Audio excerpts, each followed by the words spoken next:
How's it going? So I wanted to do an update on my diet that I'm doing right now.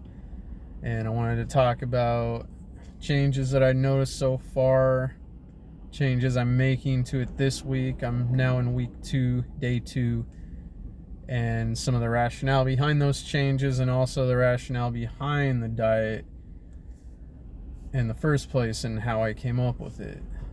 So, first off, down 5 pounds from when I started.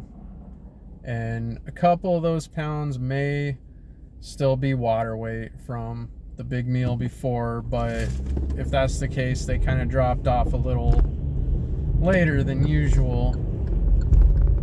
But I would actually be a little surprised if I lost just 5 straight pounds in that week, even though there was the one day of dry fasting.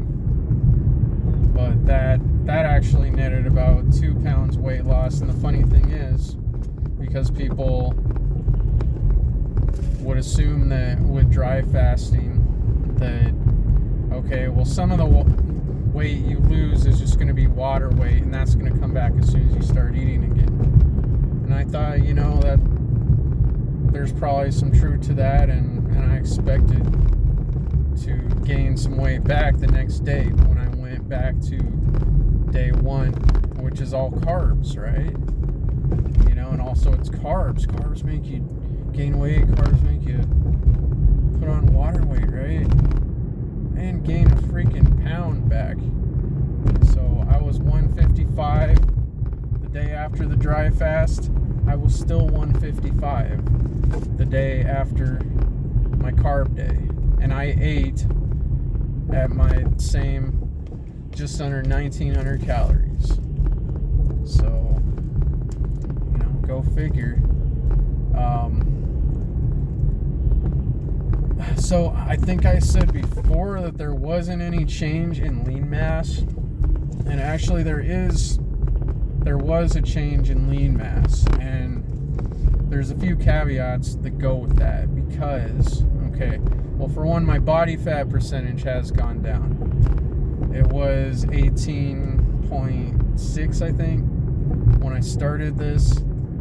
And today, I think it was like 17.7 or something like that. So it's gone down almost 1%, which is good for a week. Hey, if I could get a 1%, body fat loss per week, I'm doing good. But anyway, so if you're familiar with, the concept of lean mass, that's anything that's not body fat, okay? But there's also muscle mass, and that's total muscle mass, and we have muscle in our body besides the muscles that we see, like internal muscles, like in our heart and in our organs. Okay, but so that counts as total muscle mass. But then there's also skeletal muscle mass, and that's the muscle mass that we're really looking at. So if you want to know what your real muscle mass is, that's the data that you want. Okay, and my skeletal muscle mass, the percentage of skeletal muscle mass has increased, but the total skeletal muscle mass has slightly decreased. Now, that would be alarming, except for the fact that I was looking at the trends, and the earliest data I have is from January, when I got this scale that measures all these metrics. And there was actually a steady loss of skeletal muscle mass since January, about 4 pounds total. Okay, and that seems like a lot, right? I'm not worried though, because for one, my strength in the gym is still increasing. I'm still able to keep hitting PRs, and increase reps on almost every exercise. There's a couple that I stall here and there. Bench is notorious for not not moving up as well when you're lighter. It likes heaviness. They say bench and squats, they like weight. But overall I'm gaining strength still. And also muscle is more than just straight muscle tissue. It also holds water, and it also holds glycogen. So, as you're losing weight, it is normal to see that number go down, but that doesn't necessarily mean that you're losing actual muscle. So I'm not too worried. And also, once I get done with my cut, then, that'll come back pretty quickly. And I'm going to do it right this time, for a longer period of time, and get some new muscle too. So, but that's another thing. So yeah, that's so if it were, a different trend than what I'd been noticing before I started this diet, then I might, take notice. But I'm still going to be looking at all the metrics, and I'm going to compare them week to week. I'd like to actually do this for a month. That's my tentative plan right now, but I'm going to take it week by week and see how I feel. Okay, so the changes that I made this week, and I've mentioned this before, but I am alternating the carb and the keto days, right? So last week it was 3 carb days and then 2 keto days right after that. Well, this week I'm doing 1 carb day, 1 keto day, 1 carb day, 1 keto day, 1 carb day. Okay, and the reason for that is because when I was doing the keto days, I was just totally drained by day 2. And day 3, up until I had my 1 meal OMAD, I was just, I was worthless in the gym pretty much. So I think doing this will, help keep my glycogen stores up so that I'll still have continuous energy. Because the way I do it, so on the carb days, I'll eat a very carb dense meal. So, like last week I was doing it dirty, right? I had candy and I had Capri Sun, but it was Capri Sun that was, 100% juice. So this week, doing it a little bit cleaner. I'm having cranberry sauce with my Capri Sun. So, it's not too bad. It has high fructose corn syrup in it, but if you've looked into it, that might not actually be the worst thing for bodybuilding, especially. It's good energy.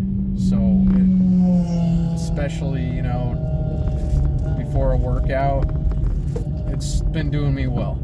Alright, so then on the keto day, I will not eat immediately before. Also, I'll train fasted, and then I'll have my meal right after, because for one thing, you don't want to have a lot of fat in your stomach when you go to work out. That'll slow you down. Too much protein right before you work out can slow you down too. But, not as much. Like, sometimes it's good to have a protein shake right before a workout. But having like a, heavy meal, like with a lot of fat, is generally not good, unless you're fat adapted. Okay, if you're on keto and you've been on keto for months, maybe you're doing all right on that. I'm not interested in getting to that point. I just don't see the point, because I'm doing good now, but anyway, so, and this morning it went great. I still had glycogen in my system, obviously, from all the carbs I had yesterday. So my workout killed it. Plenty of energy to do what I needed to do. Hit PRs on all my exercises. okay, the other change is that I have changed the keto days to not technically keto, but just protein and fat days. So I'm aiming to get in more protein. So partly, to bring my total protein count up, and partly because it just feels more right. Like, if you think about it, like, in nature, when would you be eating meat and add mayonnaise to it? Like, 5 tablespoons of mayonnaise. Like, they didn't even have mayonnaise. Like, the only fat source you'd be getting in nature, really, other than like nuts, but I'm not eating that because it has carbs in it, is, from the animal fat. So I, for breakfast this morning, I had a half a pound of ground chuck. And then for lunch, I had 6 hard-boiled eggs, a cup of shredded cheese, and 4 tablespoons of sour cream with some hot sauce. And that was awesome. And then for dinner, I had 3/4 pounds of ground chuck. So I'm done eating for the day. I'm feeling good. I'm not feeling the significant drop in energy, like I maybe would if I extended this another day, but maybe having more protein and less fat would make a difference in that. I don't know, but we're gonna do it this way, okay? So then tomorrow will be another all carb day. So now the rationale for this diet, and I've kind of gone over this a little bit before, but you have advocates for high carb and low carb diets who each attack their, quote unquote opposing nutrient. We're going to call it that, okay? Because high carb people say fat is bad and low carb people say carbs are bad. I don't think either one is bad. They're both in freaking foods that we get in nature, and people on high carb and low carb diets both do well, and people on vegan and carnivore diets have both been able to heal certain conditions, both been able to lose weight. I think there's something to it. I can't discount all of those people who experience that, okay? So I think there's some truth in both of these, and I think, what they're both missing. So you don't need to eliminate the other thing entirely. You don't need to eliminate meat entirely. I understand it on ethical grounds, okay? And it's possible to do a vegan diet and get enough protein, but it's also very difficult, and you also have to supplement, okay? So, and I'm not against that, okay? I respect that for the moral implications, but that's another subject, okay? Now, as far as carnivore, I don't see the necessity in eliminating fruits and vegetables, and it's not necessary to consume nothing but protein either. And fat, but I don't know. Anyway, so I think it's just when you mix carbs and fat that you start having the problems. And if you listen to people on opposing sides describe the mechanism of, why carbs or fat are bad, they'll say something like it interferes with the digestive process and it causes all these issues. Well, yeah, if they're both present, it can. And that's because they both are digested through different mechanisms. Okay, so your body isn't, really designed to digest both of them at the same time. Not in the quantities that we have them in some of our foods. That's not normal. Look, that's kind of my theory, but I think there's some base to that. We know there are different mechanisms that digest both of these nutrients, and it does slow things down, and in theory it should make things a little more efficient if it can just focus on one at a time, right?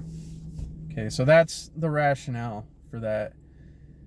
And then, the OMAD, that was mostly to go with my own schedule, because if you know anything about what I was doing before that, I was keeping my calories pretty low during the week so that I could have that one big meal on Sunday with my family, and just eat whatever I want basically and still hit my calorie goal, right? Because calories still count, okay?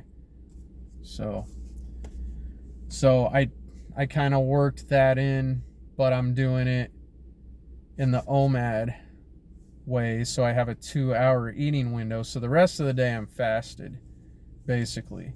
Now before that, what I would do is I'd have a couple protein shakes throughout the day. So I'd usually get in about 75 to 100 grams of protein throughout the day before that meal.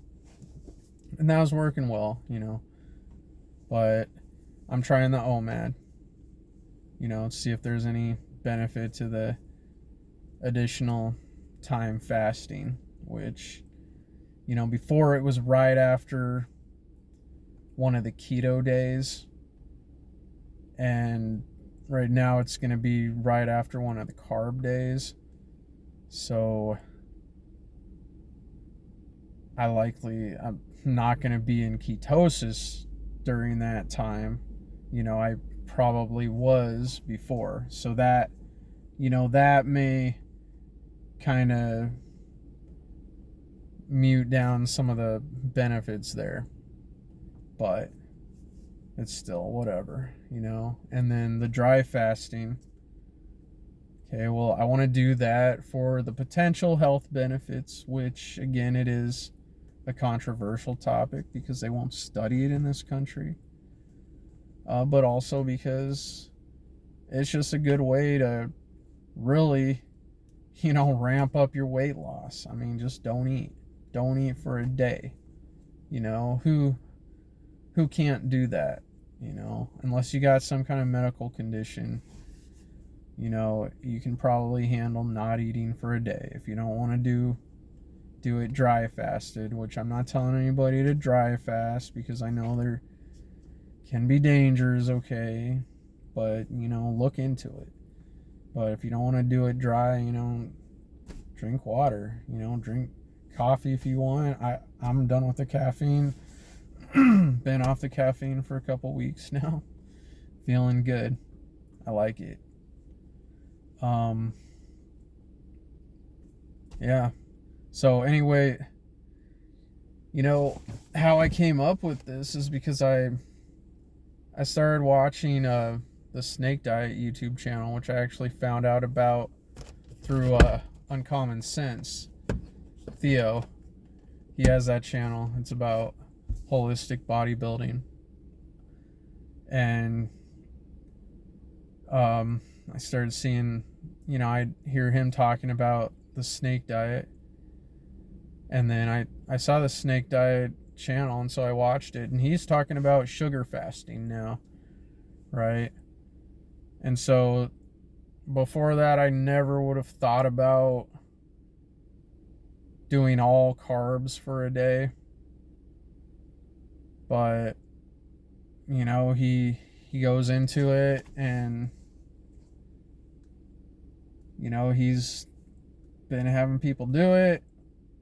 successfully. He's done it, and he's still a muscular guy. And he said he doesn't lose any muscle on it because you have protein. You just don't have to have it every day. And so I thought, well, you know what? Maybe I'll try it. I mean, so that's what, got me interested in that. And then just it clicked for me, I was like, you know what? That's it. Like, it's not carbs. It never was carbs. And he, says it's fat that makes you fat, which look like it is more easily stored as fat, dietary fat, but it does not directly, make you fat. So I don't think either one is bad. And so that's how I came up with this whole idea. Okay, well, I want to do this in a rotation then, and I want to see what I notice, because I think if I separate them, maybe I can get better results. So that's it. Yeah, so I will do another update soon. So I'll talk to you later. Take care.